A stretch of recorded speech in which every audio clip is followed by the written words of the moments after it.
What's going on, guys? Gear with Rast Group, back another video today. A little bit of a product review, breakdown, whatever. This is the first AR-15 that I ever built and therefore ever owned. So not to have like a sob story or anything, but when I first got into firearms and training and everything that went with it, really couldn't afford a whole lot. Times were tight. Money wasn't really plentiful, and looking at the price of even a complete Palmetto State Armory was pretty intimidating.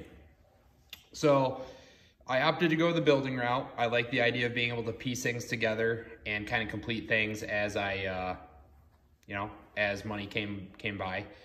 So we're going to talk about it and talk about kind of what I like, what I don't, and just kind of a little bit of a rambly video, but we're going to talk about it.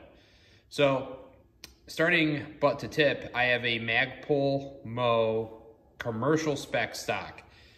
So right there, I had zero idea what I was talking about, zero idea what I was looking for. I had literally no concept of, what any of the specs meant. Didn't think they really meant anything. I figured, hey, an AR part's an AR part, they'll all fit together. As I'm sure most of you know, that is not the case.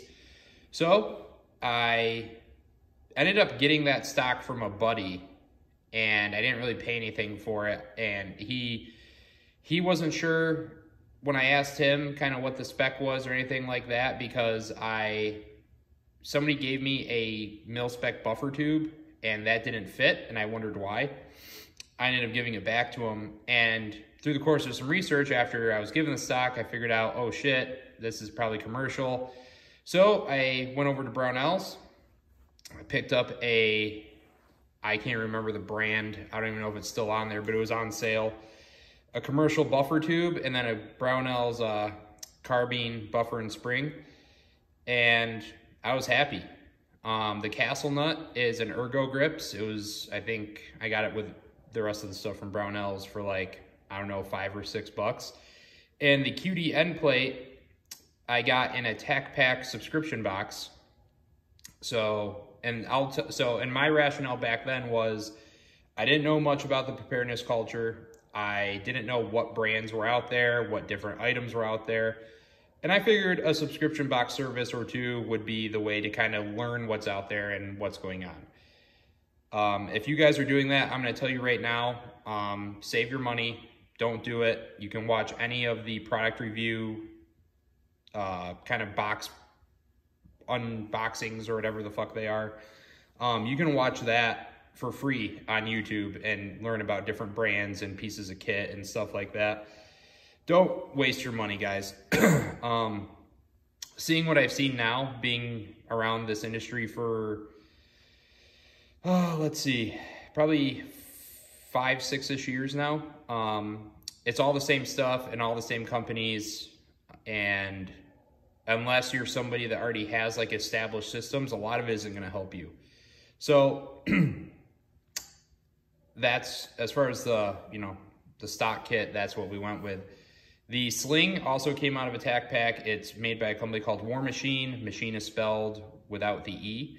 I don't even know if they exist anymore. It is a horrible sling, but I'll tell you why. I've kept this build intact here in a minute. So that's on here. Anderson Manufacturing Low Receiver. I know, pretty controversial. I've had good luck with the couple that I've used for some very budget-oriented builds. And keep in mind, at the time, I couldn't afford a lot, so $45 for a stripped lower seemed like a good idea. Picked up a lower parts kit from Palmetto State Armory. I think that was on sale for $50, $60. Learned a lot installing, putting together my first lower receiver. It was a humbling experience. I did it without dedicated tools, and it was a struggle, especially that forward pivot pin. I used an X-Acto knife and like held it in place and almost cut myself, but didn't. It was just bad.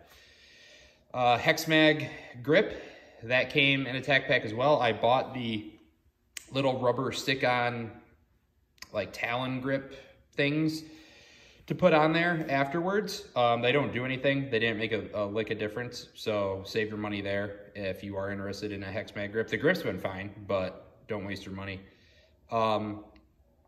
I ended up just recently adding on the Tiger Stripe Condura wraps because I figured, fuck it, why not? We'll give this some new life, and it gave me the idea to make a video on it and a blog post, so make sure you check that out.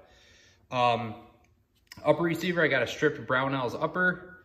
The bolt carrier group is no logo, unbranded Toolcraft. It's served me proudly, and probably because I probably did something wrong with putting on the gas system where it's overgassed, or this is just an overgassed gun in general. So, but it's worked fine. It's chewed through everything I've ever tried to run through it. It's a Armaspec ambidextrous charging handle. I would buy that again. I got that in a tack pack as well. So that was a solid choice.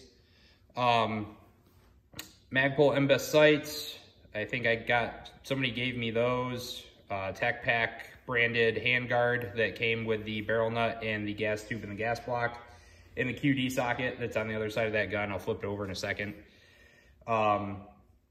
BCM CAG foregrip, picked that up at Brownells. Brownells 3-prong flash hider. I got the Roscoe 16-inch barrel on sale for like $60 at some backdoor gun part shop online. Probably wouldn't recommend doing that. You should probably buy from reputable places, but you know, I was broke, and it is what it is. So the red dot is a Primary Arms Gen 2 classic red dot on a lower 1/3 mount. I would recommend that again to somebody if they were in need. As far as an $80 red dot with like a $15 mount, I don't know if you could go wrong with that. The battery life is not the greatest, but I'd say it's comparable to lower end Vortex, and I've never lost zero with that dot. Obviously I'm rocking some Hexmag rail covers, both Picatinny and M-LOK, just to try to keep some heat off of me. Like I said, the gun is over gas, it does get hot, but it runs. Oh, weapon light, I'll show you that. Don't mind my Crocs, guys.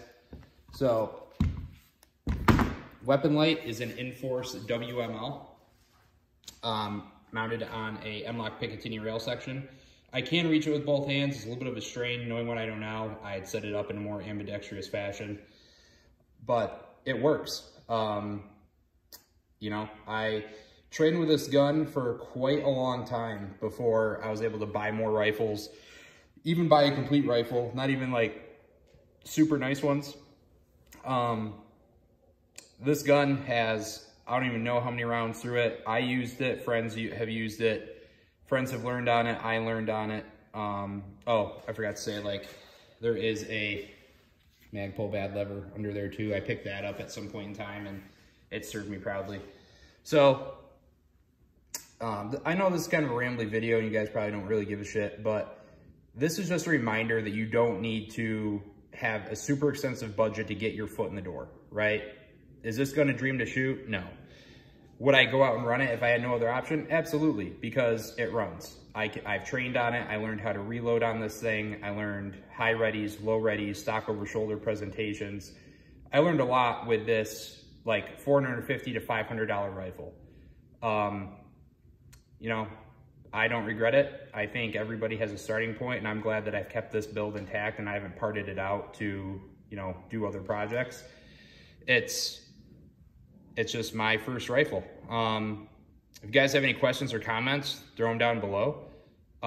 If you're gonna just comment and talk about how poor I am and why I still have this rifle, why I haven't gotten rid of it, and what an abomination it is, by all means, you can comment that too. I'm pretty good at shit talking, so I mean, I'm probably gonna humble you a little bit down in the comment section because, you know, gear shaming is for losers. But by all means, like, go ahead and throw down in the comments whatever you want. It spurs my algorithm and gets my videos out. So appreciate you guys stopping in. Hopefully those of you that like this video can leave some constructive feedback down in the comment section, and maybe, you know, talk about your first rifle build, right? Like, we all have one, and I'm sure none of us got it perfect the first time around. But until next time, guys, you stay safe, stay trained, stay rad. I'll be back with the next one.